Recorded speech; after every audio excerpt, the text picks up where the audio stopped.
Assalamu alaikum beta. In this video lecture I will deliver the lecture on endometrial hyperplasia.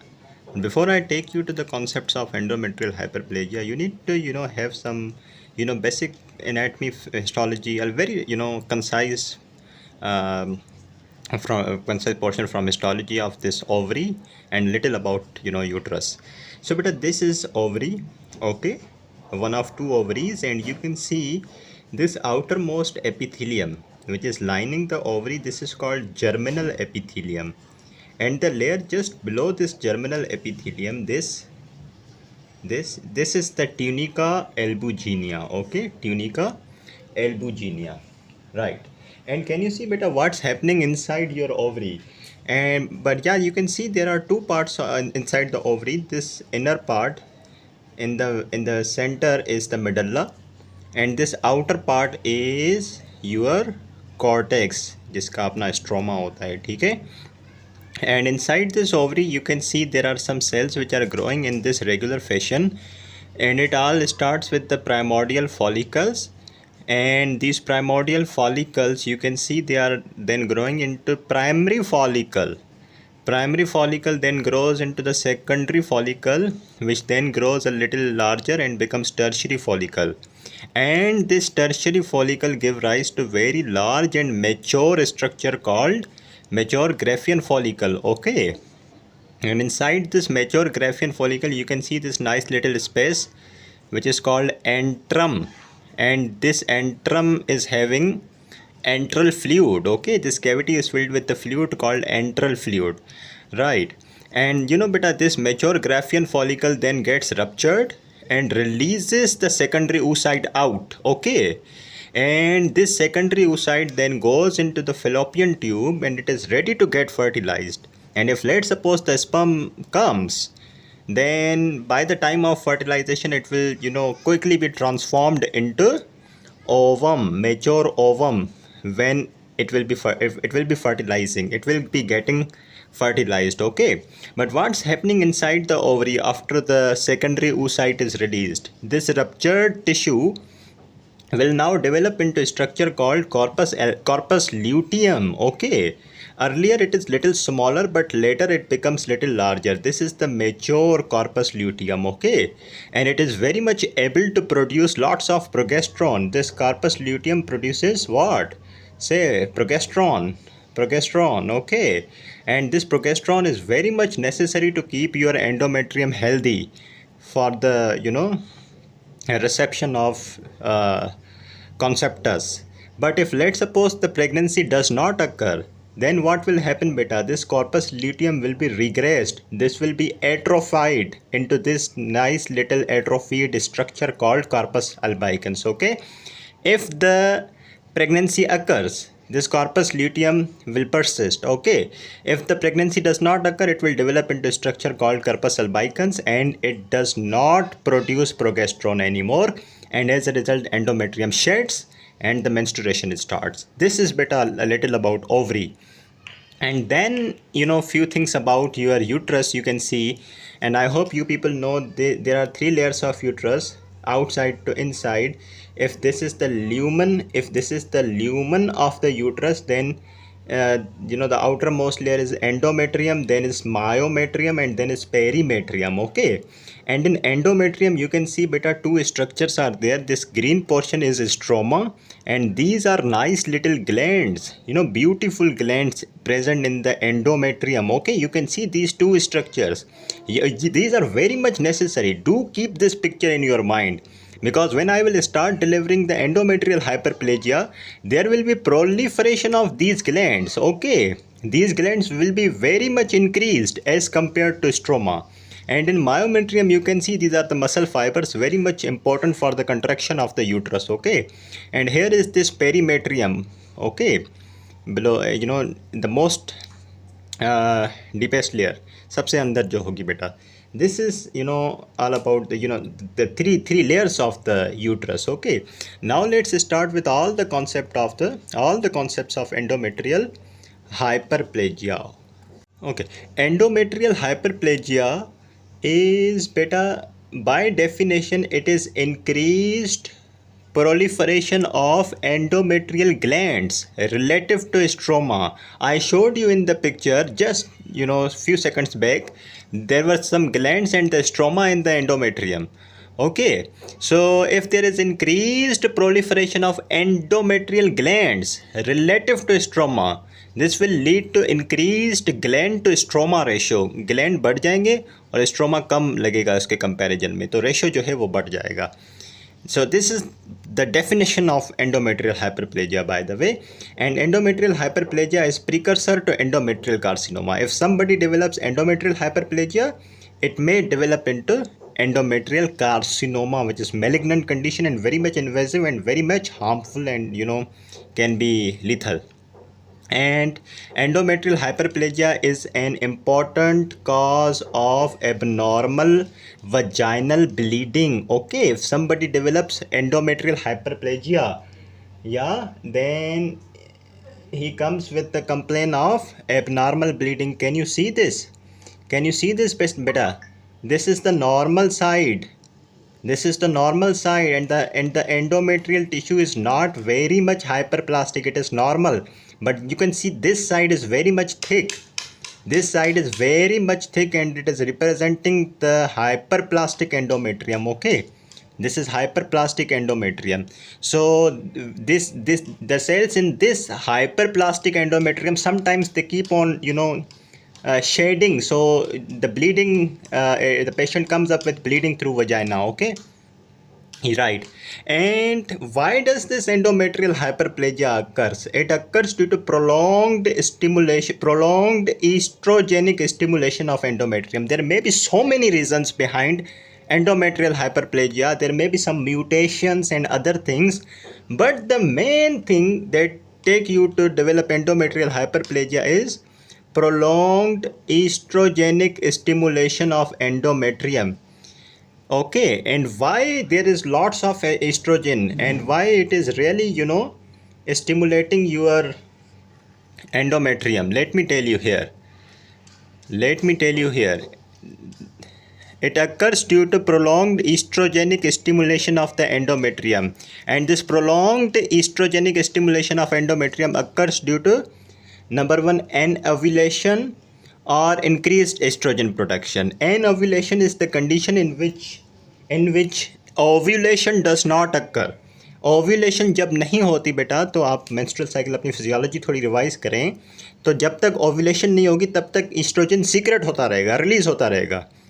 ठीक है. If your ovaries are not releasing egg, if your ovaries are not ovulating egg out, so the levels of estrogen will be very much high all the times in your blood. So that high levels of estrogen will do what? That high levels of estrogen will keep on triggering your endometrium, allowing the hyperplasia and growth and proliferation of the endometrium. Okay, so number one is anovulation. Number two thing is increased estrogen production by endogenous sources, and this may be due to anovulation or some exogenous sources. If let's suppose you are taking estrogen from outside in the form of drugs, so these two are the main reasons why estrogen is high in your body. And once estrogen is high in your body, then that estrogen will keep on proliferating the endometrium. Okay, right. Now, endometrial hyperplasia is, by the way, associated with following conditions. These are the conditions with which endometrial hyperplasia present. These are the things, if you are suffering from 1, 2, 3, 4 or whatever, if even each of all these, you may have endometrial hyperplasia. Number one and very important thing is obesity. If you are obese, there is very much likely that you develop endometrial hyperplasia. Why? What happens with obesity that takes you to development of endometrial hyperplasia? And look, when you are obese, there is increased peripheral conversion of androgens like testosterone to estrogen in the adipocytes in the fat cells. Okay, so when you are obese, what will happen? Let me show you here. These are the fat cells, adipocytes in the periphery.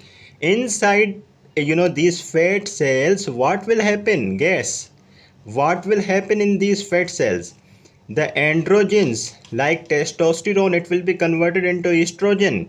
And you know what this estrogen will do if it is continuously increasing? This estrogen will act on endometrium and causing endometrial cells hyperplasia. Okay. Number two thing associated with obesity is insulin resistance. If you are obese, so there is insulin resistance.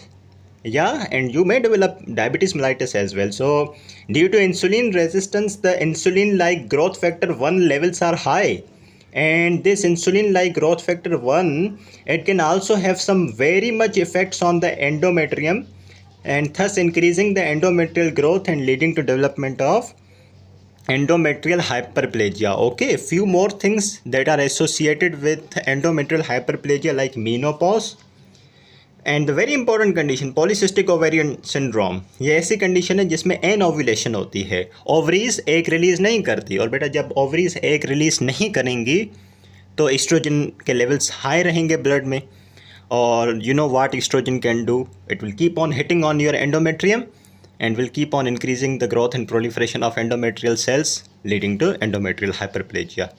उसके अलावा एक बहुत ज़बरदस्त चीज़ है बेटा, that is, let me tell you, functional granulosa cell tumors of the ovary. By the way, the granulosa cells of the ovary, they normally produce estrogen, but if there is functional tumor of these granulosa cells, what will happen? Normally what happens, the granulosa cells, they do produce estrogen, but if there is tumor of these cells, what do you expect? If there is granulosa cell tumor, obviously the estrogen production will be increased very much, right? So functional granulosa cell tumor, it also ends up with increased amount of estrogens, and that increased amount of estrogen, and you know beta, what is this going to do? Increased amount of estrogen, it will again act on endometrium and will cause endometrial hyperplasia. Okay, and at number 5 is ovarian cortical stromal hyperplasia. Ovary के अंदर cortex का portion होता है बेटा, और उस cortex का जो स्ट्रोमा है उसमें अगर हाइपरप्लेजिया हो जाए तो भी एंडोमेट्रियल हाइपरप्लेजिया हो सकती है। क्यों? क्योंकि एक्चुअली क्या होता है, जो ओवरी का कॉर्टेक्स होता है और कॉर्टेक्स का खास करके जो स्ट्रोमा होता है, वहाँ पे एक्चुअली एंड्रोजन प्रोडक्शन होती है। लेकिन अगर कुछ यूँ हो जाए कि आपकी जो ओवरी का कॉर्टिकल स्ट्रोमा है वो हाइपरप्लास्टिक हो जाए, तो वहाँ से नॉर्मल के निस्बत ज़्यादा एंड्रोजन बनेगा, और वो ज़्यादा एंड्रोजन पेरीफ्री में कन्वर्ट हो जाएगा ईस्ट्रोजन के अंदर, और ईस्ट्रोजन आपके एंडोमेट्रियम पे एक्ट करके एंडोमेट्रियल हाइपरप्लेजिया कराएगा। ठीक है, so in short this is the list of conditions that can be associated with endometrial hyperplasia, क्योंकि ये सारी वो कंडीशंस हैं जिसके अंदर ईस्ट्रोजन के लेवल्स इंक्रीज होते हैं, और ईस्ट्रोजन आपके एंडोमेट्रियम पे एक्ट करता है और एंडोमेट्रियम की ग्रोथ कराता है, हाइपरप्लेजिया कराता है। ठीक है, unnecessary, these are all those things. Obesity में भी ईस्ट्रोजन इंक्रीज होता है पेरिफेरल कन्वर्जन की वजह से, इंसुलिन रेजिस्टेंस की वजह से। मेनोपॉज में भी इंक्रीज होते हैं ईस्ट्रोजन के लेवल्स में भी, due to you know oestrogen progesterone imbalances की वजह से। पीसीओ में एन ओव्यूलेशन होता है तो एस्ट्रोजन के लेवल हाई रहते हैं। ग्रेनुलोसा सेल ट्यूमर ऐसा ट्यूमर है जिसमें एस्ट्रोजन के लेवल हाई हो जाते हैं। जो ओवरी का कॉर्टिकल स्ट्रोमा है, अगर उसकी हाइपरप्लेजिया हो जाए तो एंड्रोजन ज़्यादा बनेंगे, क्योंकि नॉर्मली भी जो ओवरी का कॉर्टिकल स्ट्रोमा होता है बेटा वो एंड्रोजन बनाता है, लेकिन अगर वो हाइपरप्लास्टिक हो जाए तो फिर तो बहुत ज़्यादा एंड्रोजन बनाएगा, और वो बहुत ज़्यादा एंड्रोजन पेरीफ्री में कन्वर्ट हो जाएगा एस्ट्रोजन में, और वो एंडोमेट्रियल हाइपरप्लेजिया कराएगा। ठीक है, इसी तरीके से प्रोलॉन्ग्ड ईस्ट्रोजन रिप्लेसमेंट थेरापी, अगर बाहर से आप ईस्ट्रोजन ले रहे हैं, so you know estrogen will be high in your body, and that high estrogen will keep on acting on your endometrium, leading to development of endometrial hyperplasia. These are very much important and main thing. These are important things to remember, you know, that how one can develop endometrial hyperplasia. But this is not only you know sort of causes. Then there may be some role of mutations as well to develop endometrial hyperplasia. Let me tell you about that mutations. Yeah, in this pathogenesis part, let me quickly tell you about those mutations. Those mutations which will take you to develop endometrial hyperplasia. Okay, that is loss of function mutation in a tumor suppressor gene, P10 gene. Okay, if this P10 tumor suppressor gene is lost, what will happen?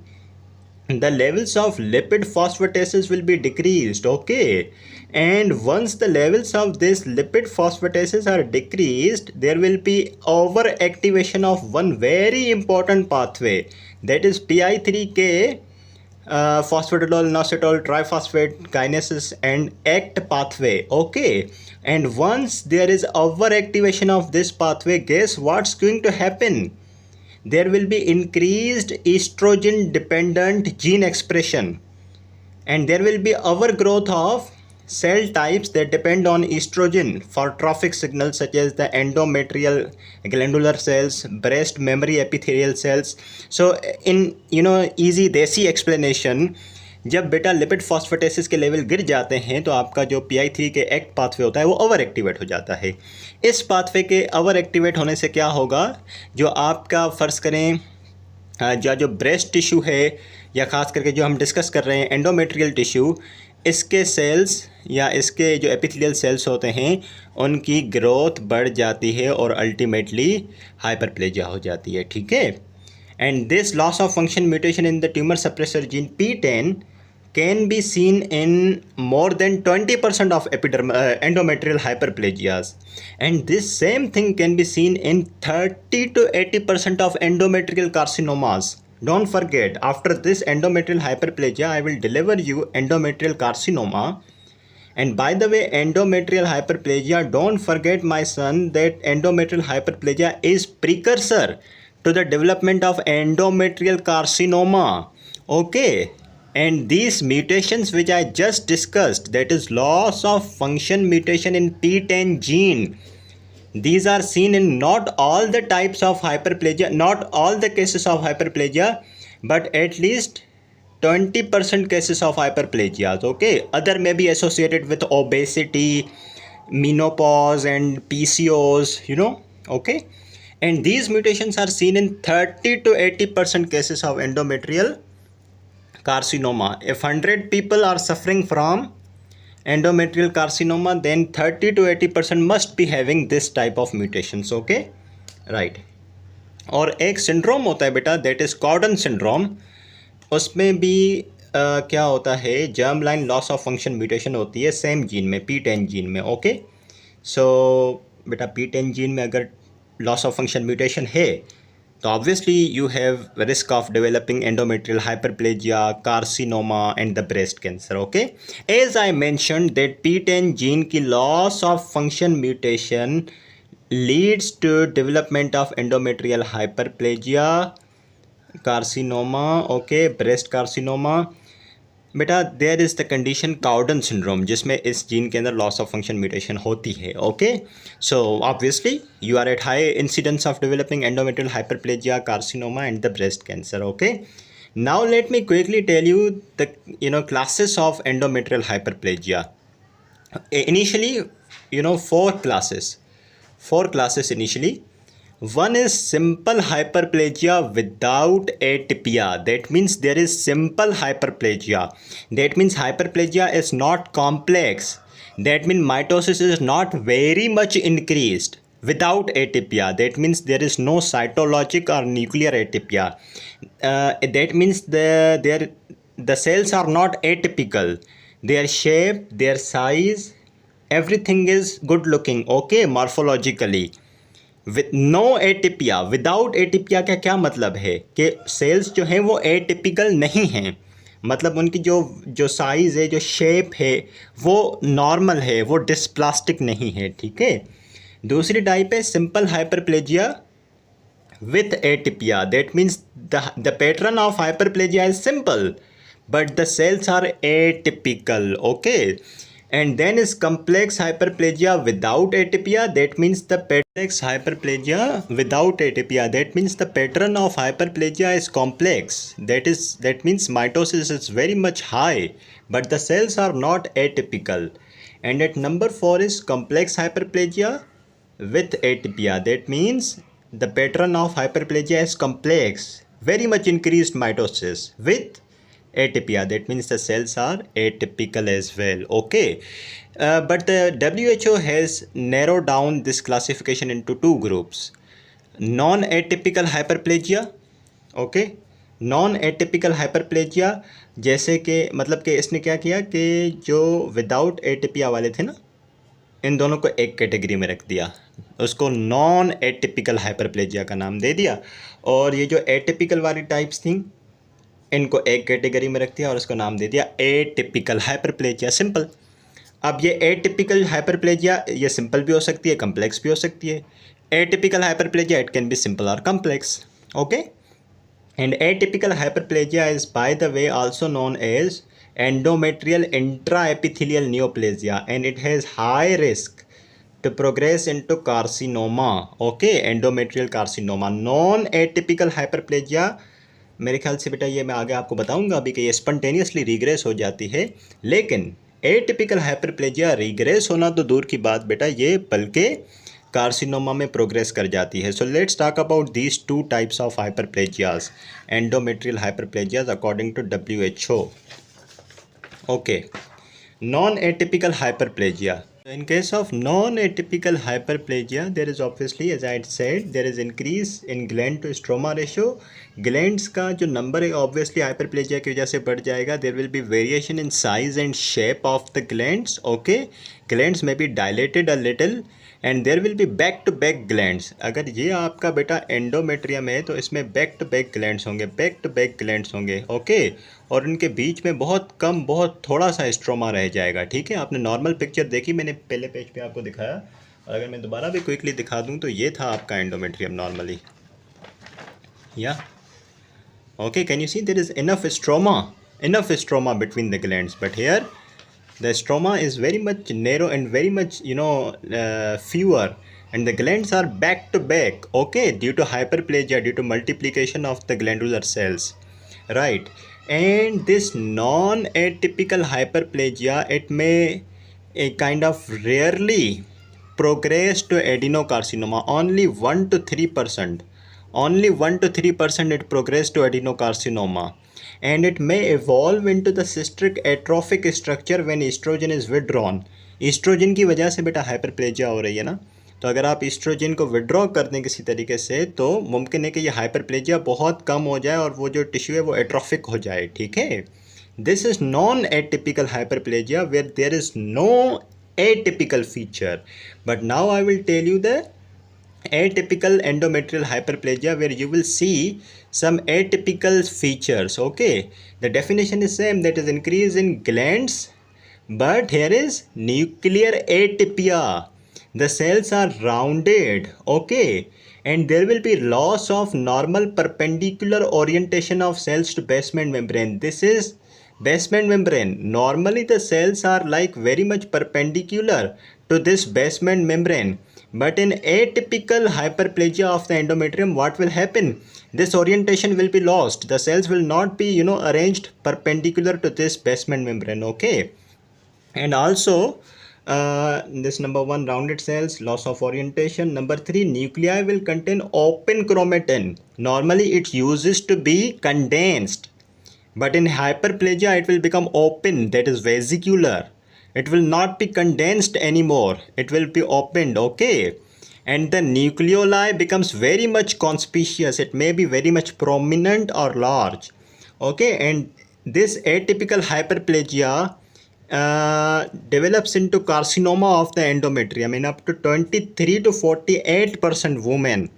जब आपने hysterectomy करी तो आपको दिखाई दिया कि अच्छा मतलब तकरीबन जब आपने जिस पेशेंट को एटिपिकल एंडोमेट्रियल हाइपरप्लेजिया थी बेटा, उस वुमेन की जब आपने हिस्टेरेक्टोमी की, उसका यूट्रस निकाल के देखा तो उसमें तकरीबन 23 to 48% खवातीन को कार्सिनोमा था। इससे ये साबित हुआ कि atypical hyperplasia has high risk to develop into carcinoma, but in case of non-atypical hyperplasia, there is very much less, 1 to 3% risk of developing into adenocarcinoma. Okay, so now let me quickly tell you about treatment portion. No need for treatment in case of non-atypical hyperplasia, but you need treatment if you are suffering from atypical hyperplasia. You can go with hysterectomy, that is surgical removal of the uterus, but after that surgical removal of the uterus, fertility will be lost obviously, and you will not be able to get pregnant obviously. But another option is progestin therapy and follow up. अगर आप progestin देंगे तो progestin देने से जो oestrogen और progesterone का ratio है वो कम हो जाएगा. जब आप ईस्ट्रोजन बढ़ा देंगे तो जब आप प्रोजेस्टिन बढ़ा देंगे तो ईस्ट्रोजन आपकी बॉडी में चाहे जितना ज़्यादा था लेकिन कंपैरेटिवली कम हो जाएगा. So due to this decrease in ratio the endometrium में get atrophied and the hyperplasia may get reduced, and in this case you can treat your hyperplasia and the fertility is also reserved. You will not lose fertility obviously. Okay. Yeah, beta, I told you about the WHO classification of the endometrial hyperplasia. दो तरह की होती हैं, लेकिन एक और classification आपकी text book में है जिसकी कोई ज़्यादा तफसील नहीं दी हुई, लेकिन ये ज़रूर बताया हुआ है कि दो तरह से हमने एंडोमेट्रियल हाइपरप्लेजिया को डिवाइड किया है. एक complex Leyen without cellular atypia, this is uncommon, and the Leyen with Altered cellular differentiation. जब एंडोमेट्रियल सेल्स की डिफ्रेंशिएशन ही अल्टर हो जाए, ग्लैंडुलर डिफ्रेंशिएशन के बजाय कुछ और हो जाए, जैसे कि या तो वो स्क्वामस वैरायटी के हो जाएं, या सीलिएटेड मेटाप्लेजिया हो जाए, या इस्नोफिलिक मेटाप्लेजिया हो जाए, या म्यूसिनस मेटाप्लेजिया हो जाए. यानी कि आपकी जो एंडोमेट्रियम के अंदर जो ग्लैंडुलर सेल्स हैं ना, उनकी डिफ्रेंशिएशन ही चेंज हो जाए.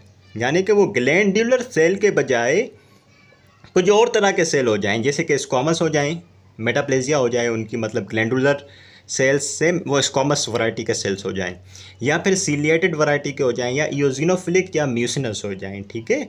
सो this is another classification to classify the endometrial hyperplasia, but this is not really followed, but it was mentioned in your textbook, Robin, so I had to better discuss this as well. And yeah, this is all about this lecture on endometrial hyperplasia, but I hope you got some concepts, and if you did, you can appreciate me by liking to the video, subscribing to the channel. Thank you very much. Class dismissed.